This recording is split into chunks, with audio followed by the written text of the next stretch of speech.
Good morning, class 10 students. Today we read our chapter 6 and we continue our chapter 6. Yesterday we read power and function of president. उसमें हमने जो उसके 2 parts थे उनमें से first part general power को पढ़ा। जनरल पावर में हमने एग्जीक्यूटिव और एडमिनिस्ट्रेटिव पावर पढ़ी, लेजिस्लेटिव पावर पढ़ी, फाइनेंशियल पावर पढ़ी और जुडिशियल पावर पढ़ी। उसका सेकंड पार्ट था बेटा क्राइसिस पावर यानी आपातकालीन शक्तियाँ। उसकी प्रोसेस पढ़ेंगे, यूज़ पढ़ेंगे और प्रैक्टिकल यूज़ पढ़ेंगे और उसके अप्रोचेस पढ़ेंगे।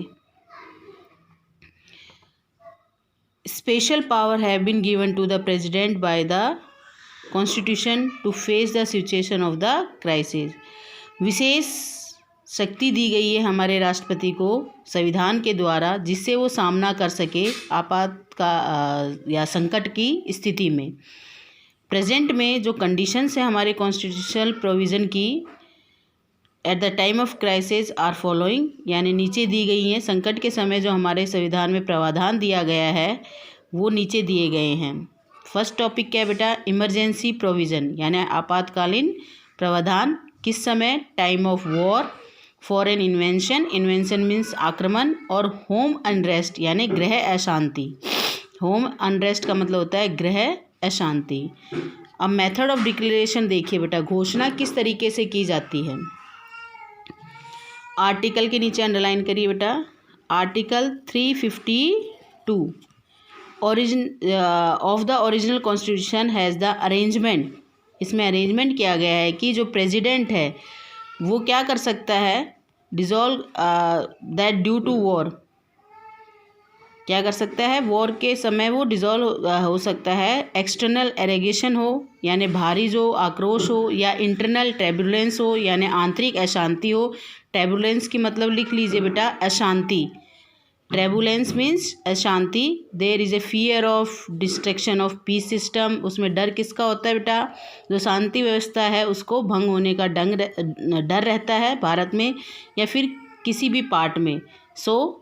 जब ऐसी सिचुएशन अराइज हो जाती है तो जो रियल टर्म्स हैं या फिर कहें if there are any possibility, कोई संभावना है ईच काइंड ऑफ सिचुएशन या ऐसी किसी भी प्रकार की सिचुएशन का, तो हम क्या करेंगे, being created president can declare the, president क्या कर देगा, क्राइस अरेंजमेंट या सिस्टम कर सकता है, संकट व्यवस्था या उसकी संकट का तंत्र बना सकता है। तो हमने फर्स्ट उसमें क्या पढ़ा बेटा, इसमें आर्टिकल 352 पढ़ा, ये याद रखिएगा। इसमें ये दिया गया है कि अगर युद्ध का संभावना हो, भारी आक्रोश का, एग्रेशन का हो या आंतरिक अशांति का डर हो जिससे कि शांति व्यवस्था भारत की या किसी भाग की डिस्ट्रैक्शन हो जाए या ख़राब होती है, तो ऐसी सिचुएशन में क्या करते हैं, ये पॉसिबिलिटी है कि या फिर ऐसी सिचुएशन हो या ऐसी सिचुएशन होने की पॉसिबिलिटी हो, यानी संभावना लग रही हो कि ऐसी सिचुएशन क्रिएट हो सकती है, तो प्रेसिडेंट क्या कर देता है, क्राइसिस अरेंजमेंट कर देता है। समझ में आया बेटा ये पैराग्राफ। अब अपन नेक्स्ट पैराग्राफ पे आते हैं। इसमें देखिए क्या दे रखा है, इवन विदाउट द, यहाँ तक कि किसकी अप्रूवल के बिना, पार्लियामेंट की अप्रूवल के बिना, राष्ट्रपति हीज अनाउंसमेंट यानी राष्ट्रपति की घोषणा विल कंटिन्यू, कितने दिन तक कंटिन्यू रहती है बेटा, 2 मंथ के लिए। यानी उसको पार्लियामेंट की अप्रूवल की ज़रूरत नहीं है उस समय कि पहले वो पार्लियामेंट में अप्रूवल लेगा तब वो आपातकालीन की घोषणा करेगा। तो बिना उसके परमिशन के भी हम क्या कर सकते हैं, 2 महीने तक कंटिन्यू कर सकते हैं। और जब पार्लियामेंट अप्रूव कर देता है तो government have cap it till could be applied, जब तक इसको अप्लाई करना चाहे तब तक अप्लाई कर सकता है। क्या समझ में आया? बिना पार्लियामेंट की अनुमति के 2 महीने तक क्राइसिस अरेंजमेंट कर सकता है, और जब इसको पार्लियामेंट की अप्रूवल मिल जाए तो तब तक, जब तक चाहे जब तक ये अप्लाइड कर सकता है। अब देखिए 44th कॉन्स्टिट्यूशनल अमेंडमेंट हुआ था, 44वां संवैधानिक संशोधन हुआ था, जिसमें the arrangement in the regard at present time as follow, उसमें वर्तमान में क्या व्यवस्था की गई है वो देखिए, पहले ध्यान से देखिए। फर्स्टली, सबसे पहले इस तरह की क्राइसिस या इमरजेंसी में will only be declare on war, external aggression हो या आर्म रिबेलियन हो, यानी असंतोष हो और ऐसा कोई डर हो, emergency can not be declare in the name of internet turbulence only, यानी इमरजेंसी हम घोषित नहीं कर सकते केवल आंतरिक अशांति के कारण, उसके साथ हमारे पास ये सारी जो चीज़ें हमने बता रखी है वो भी होनी चाहिए। क्लियर। दूसरा, एक इमरजेंसी अनाउंस होती है only the president under article 352 while the cabinet, जबकि कैबिनेट क्या करता है, लाइव सच एडवाइस गिव्स एडवाइस, ऐसी सलाह देता है प्रेसिडेंट को इन रिटन फॉर्म, लिखित रूप में वो सलाह दे। कैबिनेट अगर सलाह दे प्रेसिडेंट को तो इमरजेंसी को अनाउंस किया जा सकता है आर्टिकल 352 में। ऊपर हमने आर्टिकल 352 में ही बता रहे हैं, कोई भी अगर कैबिनेट लिखित रूप में भी अगर देता है तो भी आपातकाल की घोषणा की जा सकती है। नेक्स्ट थर्डली देखिए बेटा, तीसरा दिख रहा है सभी को बेटा,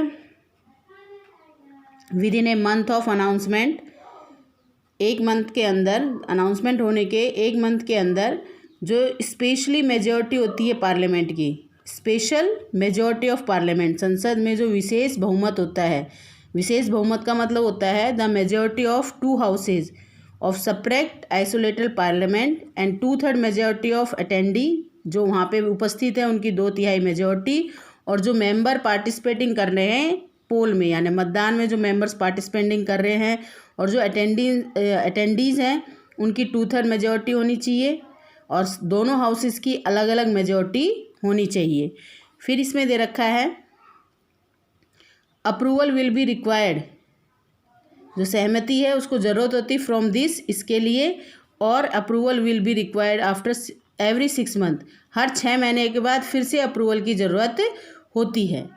फोर्थ में देखिए आपने क्या दे रखा है, fourthly emergency announcement can be terminated by the simple majority, terminate भी कर सकते हैं इसको सिंपल मेजॉरिटी के द्वारा, किसके, जो मेंबर्स प्रेजेंट होते हैं लोकसभा में और जो मेंबर पार्टिसिपेंट करते हैं पोल में, उनके सिंपल मेजॉरिटी से इसे टर्मिनेट भी कर दिया जाता है।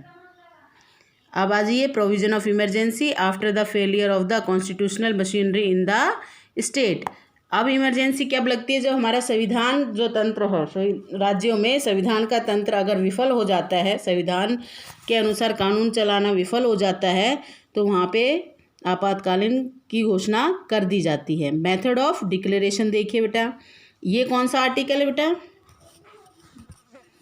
356, on the report of governor to the president, जब गवर्नर रिपोर्ट करता है प्रेसिडेंट को, या फिर इन एनी अदर वे, किसी अलग और तरीक़ों से, there is no solution to situation that has arisen that the states rule can not be run in the accordance with the provision of constitution and it can declare the crisis period for that state. क्या समझ में आया बेटा आपको, कि अगर ऐसी जो सिचुएशन होती है हमारी, जिसमें गवर्नर प्रेसिडेंट को रिपोर्ट करे या फिर किसी और तरीके से, जब हमारे पास कोई सॉल्यूशन ही ना हो सिचुएशन का, जो अराइजन होती है स्टेट्स में, जो स्टेट्स रूल है वो रन ही ना करे, किसके अनुसार, जो प्रावधान दिया गया है संविधान में उसके अनुसार अगर राज्य कार्य नहीं करता है, तो उस वहाँ पे उस राज्य में क्राइसिस पीरियड हो जाता है, यानी आपातकालीन घोषणा हो जाती है, जिसको हम कहते हैं राष्ट्रपति शासन।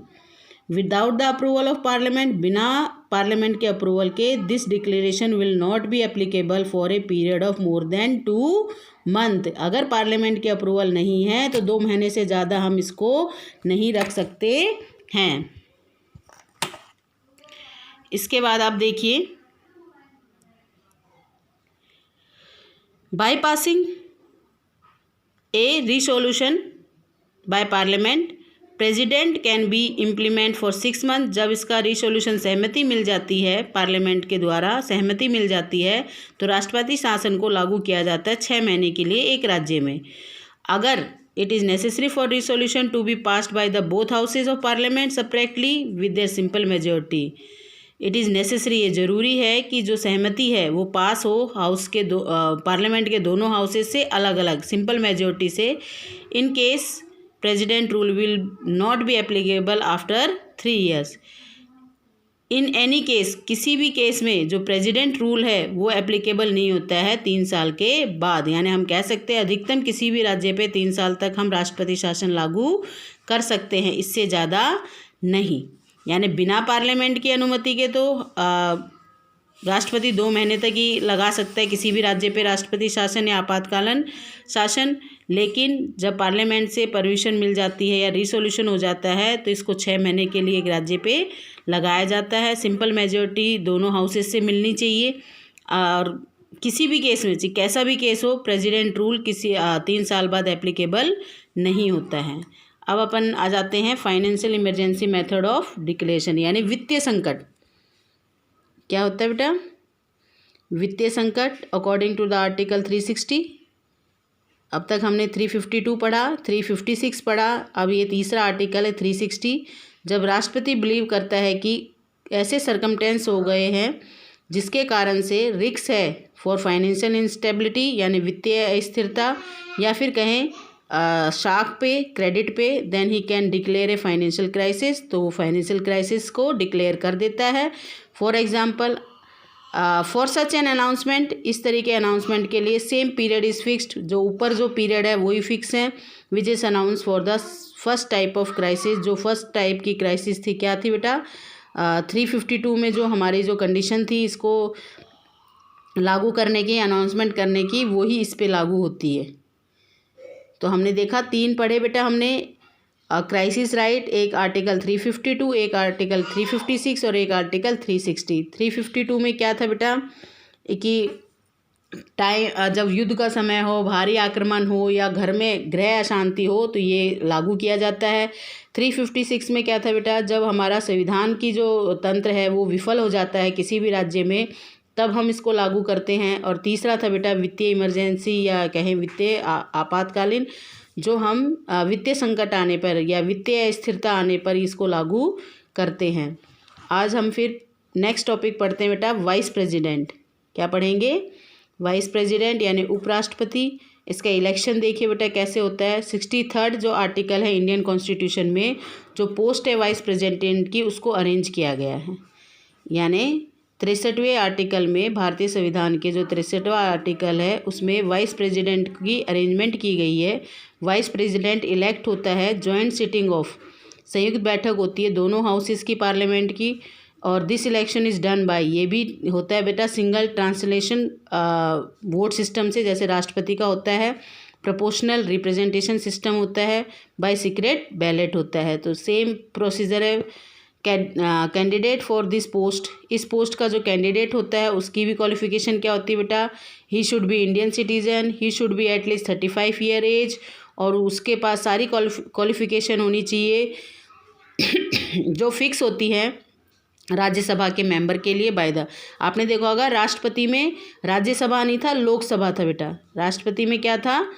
लोकसभा था। उसको लोकसभा का मेंबर बनने की क्वालिफिकेशन होनी चाहिए, और वाइस प्रेसिडेंट को राज्यसभा की क्वालिफिकेशन होनी चाहिए। आपने एक ध्यान दिया होगा, जो राज्यसभा का प्रेसिडेंट होता है वो वाइस प्रेसिडेंट होता है, यानी जो उसका अध्यक्ष होता है वो वाइस प्रेसिडेंट होता है। उस समय जो भी वाइस प्रेसिडेंट होता है वो राज्यसभा का अध्यक्ष होता है, उस सभा को संबोधित करता है। अब डिपोजिशन देखिए बेटा, वाइस प्रेसिडेंट का टेनर क्या होता है? 5 ईयर्स का होता है, लेकिन वही राष्ट्रपति की तरह अगर इसके कार्य से हम संतुष्ट नहीं हैं या फिर इसकी पद पे रहते हुए क्या हो जाए, मृत्यु हो जाए, तो ये अपने पद को छोड़ सकता है बीच में ही। ये अपनी स्वेच्छा से भी छोड़ सकता है बेटा। वॉलेंट्री का मतलब होता है स्वेच्छा से। Can quit this post before this period, यानी कौन से पीरियड? 5 ईयर पीरियड से पहले छोड़ सकता है। या फिर हम कहें ही remove from the proposal pass by the majority of Rajya Sabha, Rajya Sabha में जो बहुमत द्वारा इसका प्रस्ताव रखा जा सकता है इसको हटाने का, which is accepted by the Lok Sabha, लेकिन उसको स्वीकृत किया जाए यानी एक्सेप्ट किया जाए लोकसभा के द्वारा भी। ऐसे प्रपोजल को ज़रूरत होती है क्या? To be reported 14 day in advance, यानी 14 दिन पहले ही इसको रिपोर्ट किया जाए।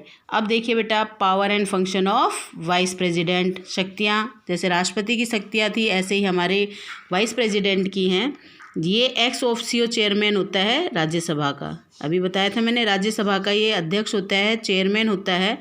Vice president is ex officio chairman of the Rajya Sabha as he not a member of Rajya Sabha, लेकिन वो मेंबर नहीं होता है राज्यसभा का। आपने राष्ट्रपति का भी देखा होगा, दोनों सदनों का सदस्य नहीं होता, ना कि किसी राज्य विधायिका का होता है, किसी भी सदन का सदस्य नहीं, ऐसे ये भी नहीं होता है। Therefore he does not have the right to vote, उसको अधिकार ही नहीं है बेटा वोट डालने का। But if this is an equal vote in favour of subject and the opposition then it has right to vote decisively. देखिए बेटा, वोट डालने का तो अधिकार नहीं होता है, लेकिन इसको अधिकार है वोट डालने का अगर जब इक्वल वोट आए किसी भी विषय पर और एंड अपोजिशन या कोई विरोध हो, तो इसको राइट होता है निर्णायक वोट डालने का, यानी दोनों के पास बराबर वोट है, तो वाइस प्रेसिडेंट का वोट एक निर्णायक वोट होगा, जिसकी तरफ वो वोट डालेगा उसकी जीत होगी। This is the most important work of vice president, ये इसका महत्वपूर्ण कार्य है बेटा वाइस प्रेसिडेंट का। सेकंड इसका है बेटा taking over the charge of the president in his absence, अगर राष्ट्रपति की अनुपस्थिति है तो उस समय जो कार्यभार है वो उपराष्ट्रपति संभालता है। Role of president in the following 4 situation, लेकिन किन 4 सिचुएशन में वो संभालेगा? If the president is die, अगर राष्ट्रपति की मृत्यु हो जाती है, या फिर रेजिग्नेशन दिया जाता है, इस्तीफ़ा दे दिया जाए प्रेसिडेंट के द्वारा, या फिर कोई महाभियोग लगा दिया जाए प्रेसिडेंट को और उसको डिपोज कर दिया जाए, यानी पद से हटा दिया जाए।